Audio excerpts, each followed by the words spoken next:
Le CFP-DMO Inc. est fier de s'associer à l'émission Le présent du passé. Le CFP-DMO Inc. vous offre des formations dynamiques dans un milieu convivial qui favorise l'apprentissage. Pour plus d'informations, consultez le site Internet qui apparaît au bas de l'écran.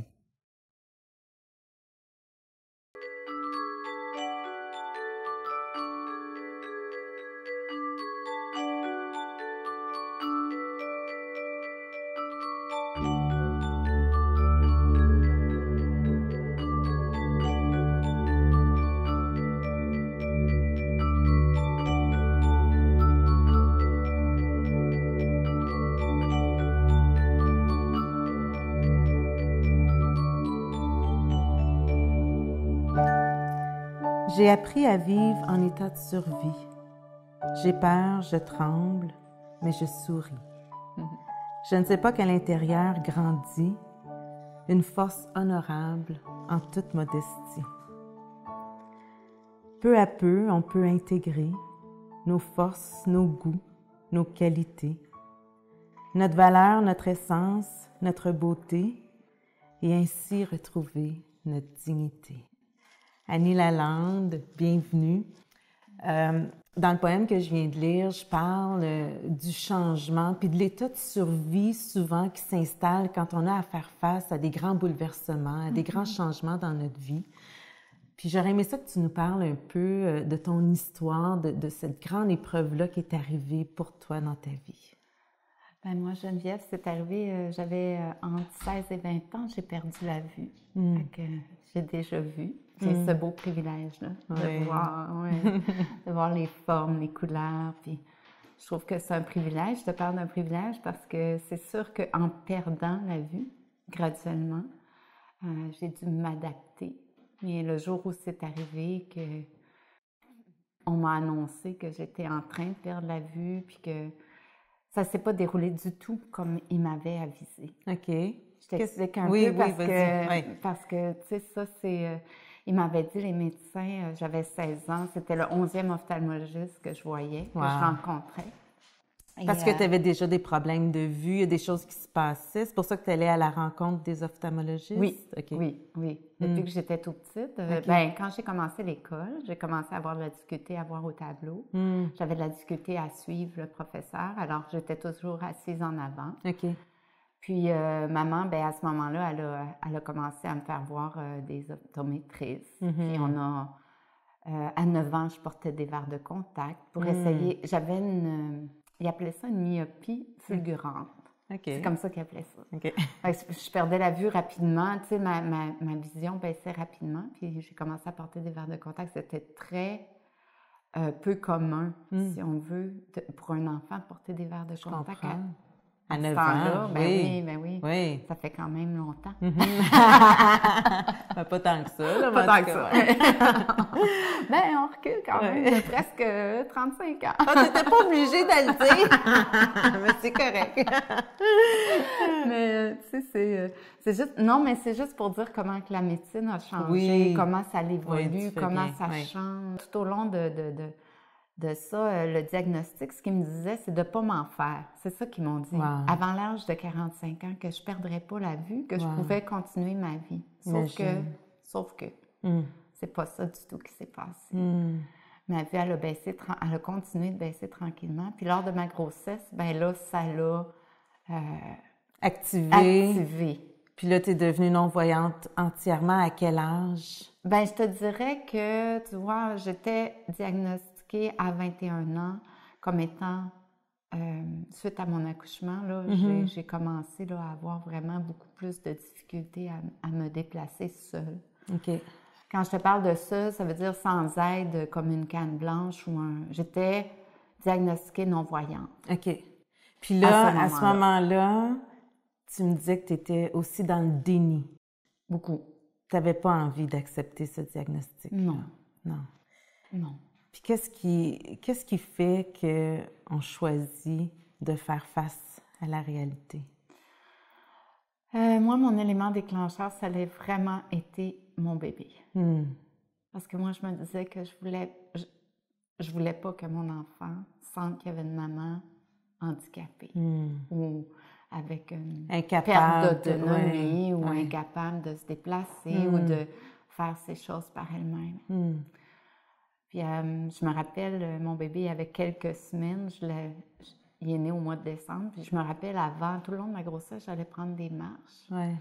Puis, tu sais, je marchais, puis quand, après l'accouchement, j'avais été prendre une marche avec mon enfant sur moi, en porte-bébé.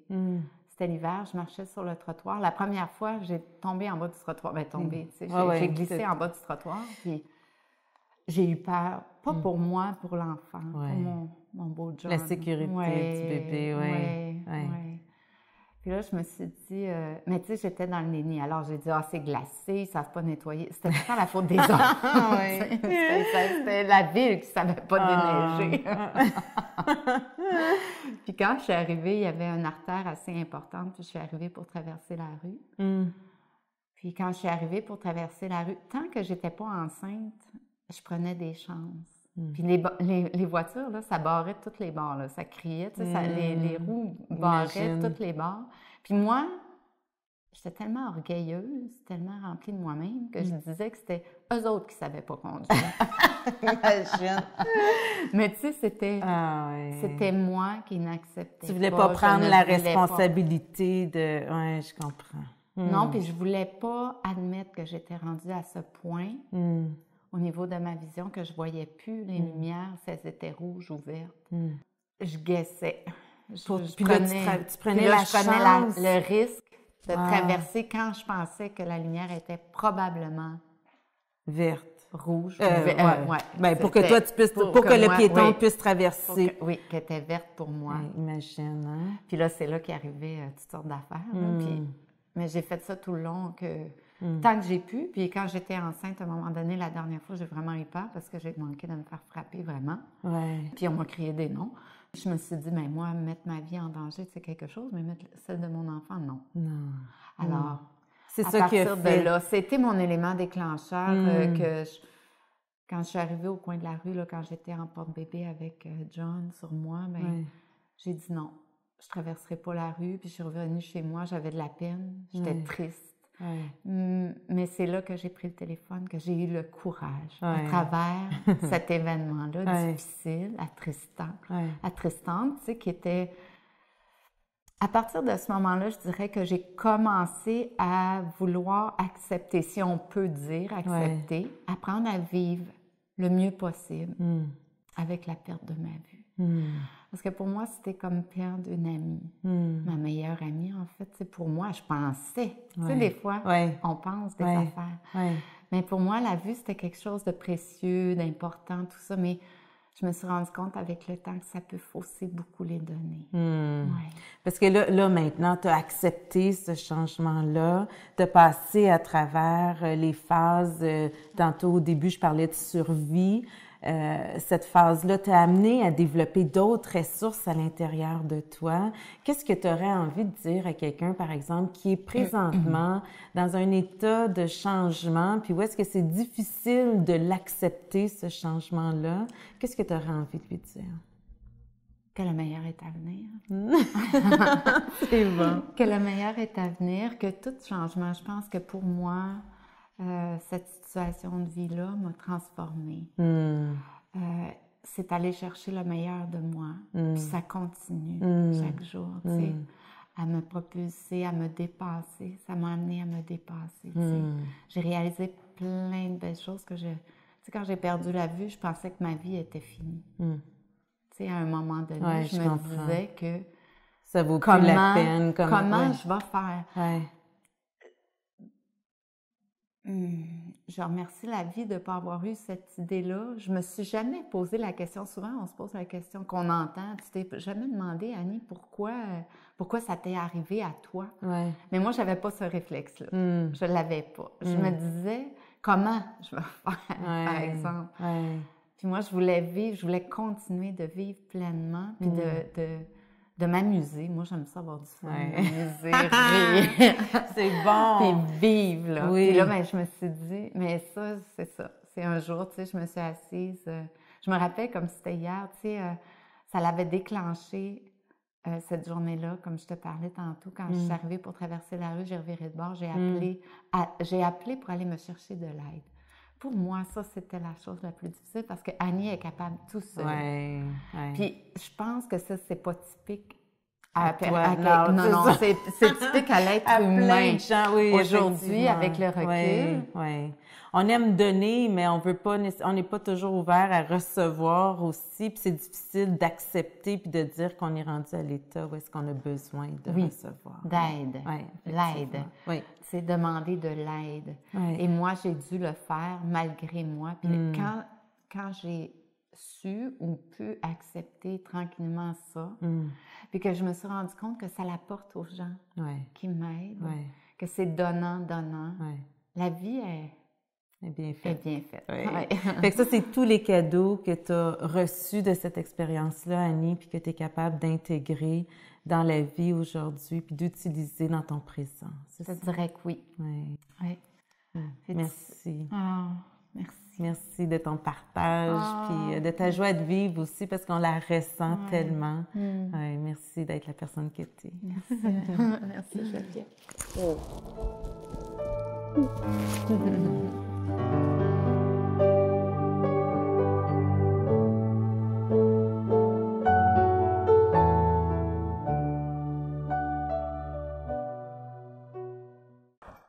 Claudette Jacques, bienvenue. Claudette, tu es auteure, enseignante, artiste, la spécialiste des mandalas.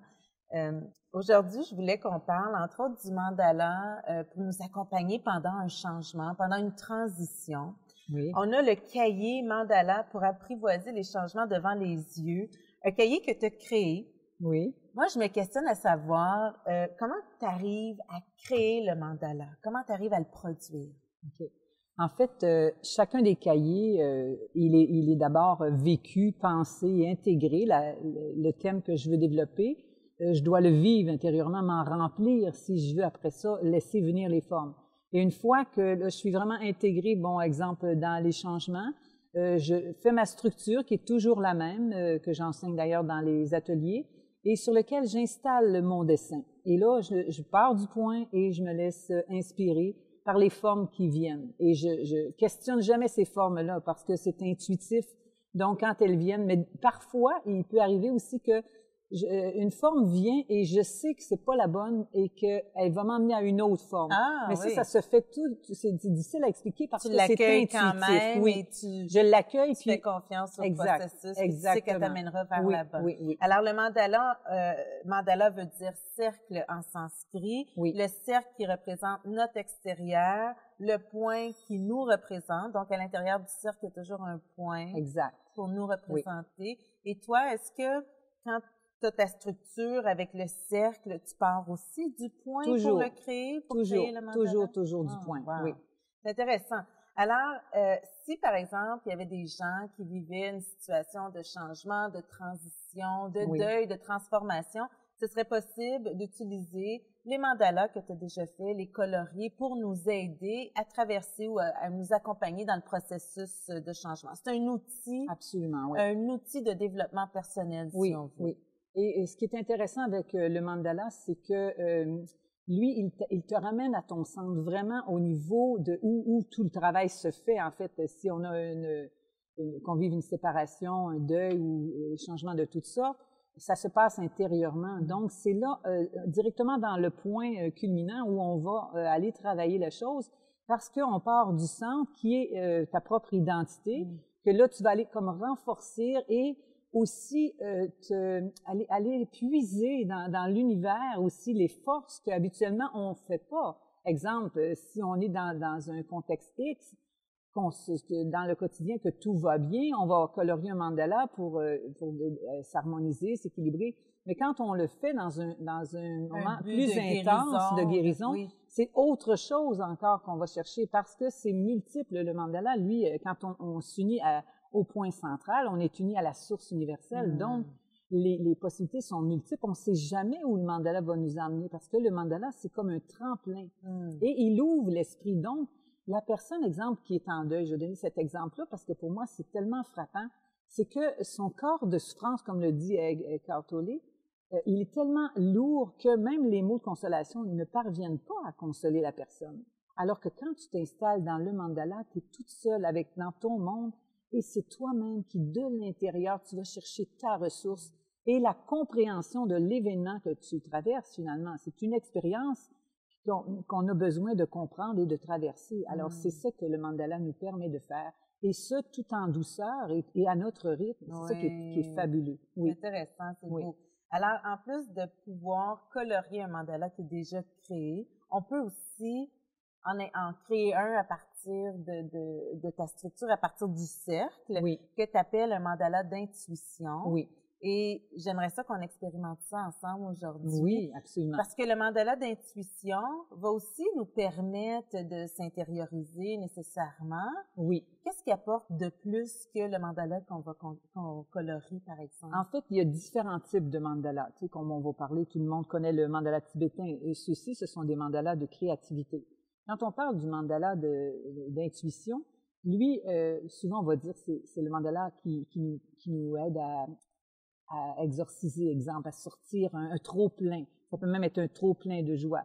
Par exemple, tu as une mauvaise nouvelle, bon, mais tu peux faire ce mandala et ça va tout de suite avoir un effet libérateur. Et puis, comme je te dis, c'est à la portée de tous. Ça, c'est intéressant parce que c'est quelque chose qui n'a pas de structure. Il n'y a que le cercle et le point. Mais c'est loin d'être anodin. Tu sais, ça semble ordinaire parce que c'est un cercle et un point. Mais par contre, quand on comprend toute l'importance du cercle, quand on entre à l'intérieur du cercle, on change de niveau vibratoire.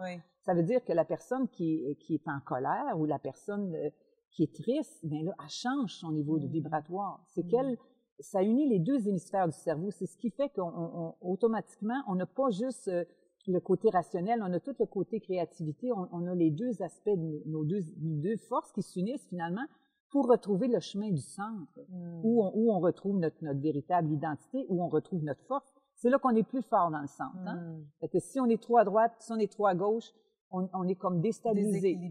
Dès qu'on arrive dans le milieu, c'est là qu'on est dans notre force. Fait que donc, quand on a un outil comme ça, n'importe quoi qu'on peut traverser, on a un compagnon, on a un refuge, on a quelque chose, une référence qui nous suit, qui nous aide. J'ai hâte que tu me montres à faire ça. Comment on fait notre mandala d'intuition? En fait, c'est très, très simple. Bon, j'en ai quelques-uns déjà qui sont faits ici.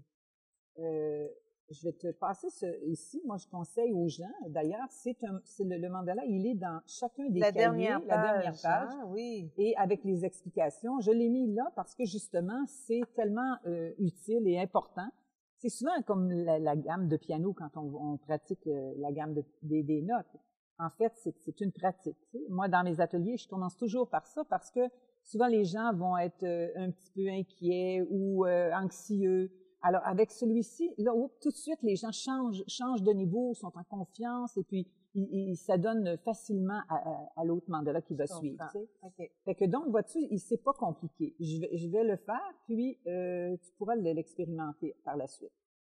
Bon, idéalement, moi, je conseille aux gens de s'acheter un petit cahier comme ça, parce que dans les cahiers, il n'y en a qu'un seul. Donc, on s'achète ça ici. On se pratique avec celui-là, puis ensuite, on peut le transposer sur le mandala. Absolument.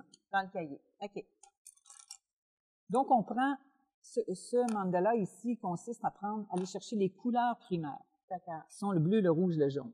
Pour faire un peu plus de variance, on prend 2 rouges, 2 bleus, 2 jaunes. Okay. On commence, peu importe la couleur avec laquelle on commence, c'est pas important. On fait le cercle, à main levée, si possible, et le point. Et on ferme toujours bien le cercle, parce qu'un cercle qui est ouvert, il est plus protecteur. Hein? C'est comme notre champ magnétique. On veut pas qu'il y ait de fissures autour, donc on fait très bien notre cercle bien fermé. Et c'est pas grave qu'il soit pas rond. C'est important de l'accepter parce que finalement, on accepte nos imperfections. Oui, c'est bon, c'est bon. Donc, on commence par le point central. Quelqu'un qui oublierait, exemple, dans un mandala, le point, c'est comme s'il oubliait le sens de sa vie. Parce que c'est soi. Fait que donc, ici, là, ce mandala, ce qui est important, c'est que quelqu'un un enfant qui manque de confiance, on lui dit « grossis ton point, grossis le point du centre ». Alors, on part toujours du centre, ça semble anodin. Hein? Premièrement, bon, le centre. Et là, on fait des loupes. On se laisse aller comme ça. On fait des loupes. À l'intérieur du À cercle. l'intérieur du cercle, c'est pas grave quand même qu'on dépasse le cercle, on laisse aller. On peut aller dans les deux sens, on peut revenir au centre ou on peut ne pas y aller. Ce qui est important, c'est qu'à un moment donné, tu sens qu'il faut que tu arrêtes. Quand tu crois que tu as assez voyagé dans ton mandala, donc tu le fais autour, quelques tours. Et là, tu déposes ton crayon, puis là, tu vas chercher une autre couleur. Donc, je prends le jaune, je fais comme tout à l'heure. On repart du centre. C'est ça, toujours du centre. Le centre doit contenir toutes les couleurs. C'est bon. Donc, on le grossit toujours à chaque fois, et là, on continue de se promener. On essaie d'être à l'écoute de ce qui se passe à l'intérieur de nous. Parce que là, même si ce mandala a pas de structure, il travaille encore sur 4 niveaux de conscience. Physique, psychique, psychologique et spirituel. Donc, c'est vraiment, vient faire la synthèse de ce qui se passe dans l'instant présent. Et on termine en périphérie. Si possible, je prends un rouge, un jaune et un bleu, et après ça, je reviens avec les autres couleurs que j'ai pas utilisées. Donc, on fait l'exercice 2 fois. Oui, avec les 6 crayons. Okay. Il y a trois couleurs, mais avec des nuances différentes. Okay. Et avec ces couleurs-là, on va chercher toutes les couleurs des chakras. Oui. Le rouge, le jaune, le rouge, l'orange, le jaune, le vert, le bleu, l'indigo et le violet. Et qu'est-ce que ça nous apporte? Donc, on a parlé d'équilibre tantôt, de nous ramener à notre d'harmoniser. Sens, d'harmoniser. Ça harmonise et ça apporte la cohérence. Beaucoup de cohérence. Intéressant. Ça veut dire, exemple, si tu as eu une mauvaise nouvelle, puis que là, tu fais ce truc-là, ou si tu écoutes un film à la télévision, puis que c'est déstabilisant, avant d'aller te coucher, surtout avant d'aller te coucher, tu fais ton mandala d'intuition, ça va libérer. Ça donc, libère un exercice énormément. qu'on peut faire encore avec les enfants facilement. Facilement, les enfants adorent ça. Ah, c'est bien. Puis il y a même un enfant qui le fait avant son examen de mathématiques, il a eu 100% dans sa mathématiques. Wow! Alors, ça a été extraordinaire. Enfants, c'est bon. Fait que je vais te le faire expérimenter. Oui. Bon, OK. Ici, on habite le mandala. Et en troisième lieu, on fait le contour. Mais je vais peut-être expérimenter tantôt, après notre émission ensemble. D'accord, OK. Moi, je veux savoir aussi ce qui m'intéresse beaucoup. Tu sais, dans l'émission du changement, on parlait avec Annie, qui est non-voyante. Oui. Est-ce que Annie pourrait aussi faire des mandalas malgré le fait qu'elle n'a pas la vue? C'est certain que pour moi, c'est un sujet un petit peu plus délicat, parce que c'est sûr que j'ai fait cette expérience-là. La seule chose que moi, je peux ajouter dans le fait de l'avoir fait pratiquer à des gens lors des ateliers, c'est que j'ai trouvé un petit peu particulier de voir que, bien qu'elles partaient toutes du centre, elles coloriaient avec les couleurs, mais les couleurs n'étaient pas centrées. Il n'allait pas chercher toute l'ampleur du cercle. Soit qu'il se tenait un petit peu plus vers le bas ou vers la droite, mais il y avait comme une crainte de dépasser, d'aller plus loin. Et ça, j'ai trouvé ça. Puis même moi, je l'ai expérimenté aussi. C'était en atelier, lorsque tu demandais aux gens de fermer les yeux. C'était pas nécessairement des gens non-voyants, c'est des gens voyants. C'est ça. Mais dans le cas où, par exemple, moi, je voudrais le faire expérimenter à Annie. Je pense que ça peut être un outil intéressant. Oui. Comment, est-ce que, je pense que tu as créé un gabarit qu'elle pourrait peut-être utiliser. Ou s'il y a d'autres personnes non-voyantes, par exemple, qui écoutent l'émission, on pourrait peut-être leur proposer un outil comme celui-là pour les aider à aussi intégrer le mandala dans leur vie. Puis, ce qui arrive aussi, c'est que, ici, ça a l'air, ordinaire, là, mais ça reste qu'au moins, elle va bénéficier de l'entrée du cercle, elle va bénéficier des mêmes avantages, exemple, qu'une voyante. Oui. Donc, d'elle, dans sa vie, moi, ce que je crois, c'est que ça va peut-être lui permettre d'ouvrir encore davantage l'esprit pour peut-être aller chercher d'autres dimensions qu'elle n'a jamais travaillées. Alors là, tu as inventé un gabarit avec le couvercle d'un gros pot de café. C'est ça. Donc, comme ça, elle peut se guider pour savoir le contour du cercle. Et à l'intérieur, tu as utilisé une punaise pour faire un trou, donc son centre. Exact. Elle peut aussi se guider avec le doigt pour son centre et créer le mandala à partir. C'est intéressant, c'est même un outil que je pense que tu devrais mettre sur le marché. Ce qui serait intéressant, ce serait de savoir, elle, exemple, comme ce qui va se produire Oui. par la suite. Le fait que... Mais moi, je m'engage à lui remettre, Oui. à lui expliquer comment utiliser le mandala de l'intuition aussi. Ah oui, ça serait Puis super. ensuite, ben, elle pourra sûrement t'informer de l'utilisation. Oui, j'aimerais beaucoup. Merci, Claudette. Ça fut un plaisir, ma chère. Merci.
Le CFP d'Emo Inc. est fier de s'associer à l'émission Le présent du passé.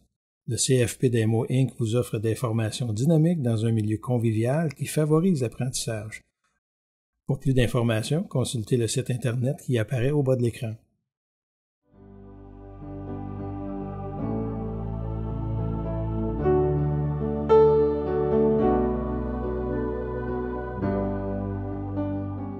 je veux juste ramener ça.